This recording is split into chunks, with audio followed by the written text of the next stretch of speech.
ఆ, అల్లుడు ఆ, ఈ మిషన్ చాలా బాగుంది అల్లుడు. ఉమ్. కాళ్ళని కసాబిసా నొక్కేస్తుంది. పిల్లల కాళ్ళు నొక్కడం మానేసాక ఈ మిషన్ కనిపెట్టారులేండి.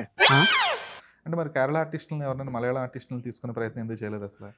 కొంచెం అథెంటిసిటీ ఉండదు కదా. అంటే మన టార్గెట్ ఆడియన్స్ తెలుగు వాళ్ళే కాబట్టి ఇప్పుడు పాన్ ఇండియా ఫిలిం అనుకోండి మేబీ అలాంటి పాన్ ఇండియన్ కాదు, బట్ అట్లీస్ట్ అథెంటిక్ అదే ఫీల్ కోసం. పాన్ ఇండియా ఎందుకు పాన్ ఇండియా అనుకోండి తీసుకునేటోళ్ళం. ఇది ప్రాపర్ మన తెలుగు ఆడియన్స్ టార్గెట్ చేసింది కాబట్టి అందుకే మీరు లాంగ్వేజ్ చూసుకున్న ఆర్టిస్ట్ని చూసుకున్నా మన వాళ్ళకి దగ్గరకు ఉండే వాళ్ళని మ్యాక్సిమం యూజ్ చేసాం.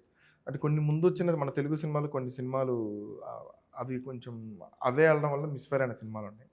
అవి జరగకూడదని ఈ సినిమాలో. ఓకే, అవేం కాదు. అంటే ఇప్పుడు మనకు బిజినెస్ సినిమా చూస్తే స్టార్టింగ్లో వేస్తారు, ఇది చూసేది అందరూ తెలుగు వాళ్ళు కాబట్టి ఇక్కడ ముంబైలో కూడా అందరూ తెలుగులోనే మాట్లాడతారు అని యాక్చువల్లీ వేద్దాం అనుకున్నాం, బిజినెస్ మ్యాన్ వేసారని వేయలేదు. ఇది మహేష్ బాబు అయినా దాన్ని కూడా కాపీ కొట్టాడు అంటాడు. ఎందుకంటే అదే గుర్తొచ్చింది, అందులో వేస్తారు, ఇందులో మనోడే వేయలేదు ఇలాగా. బట్ అక్కడక్కడ మలయాళం మాట్లాడడం కదా ఇట్స్ ఫైన్. బట్ అంటే అది అంత రికగ్నైజబుల్ కైండ్ ఆఫ్ మలయాళం ఏం కాదు, అది ర్యాండమ్గా వెళ్ళిపోతాం. ఎందుకంటే మీ సినిమా కంటే ముందు కొంచెం పరం సుందరం అనే సినిమా వచ్చింది, అది కూడా ఇలాగ కేరళ వెళ్తారు అనమాట, ముంబై టు కేరళ. కాకపోతే అక్కడ ఆర్టిస్టులు అందరూ కేరళ ఆర్టిస్టులు ఉంటారు. సో అంటే అది మిస్ఫైర్ అయింది ఖచ్చితంగా, మీకు కొంచెం ప్లస్ అయింది అది. మన నేటివిటీ దగ్గర ఉండేలాగా కేర్ తీసుకోం, విజువల్లీ మన ఫ్రెష్నెస్ కోసం అటు. ఓకే,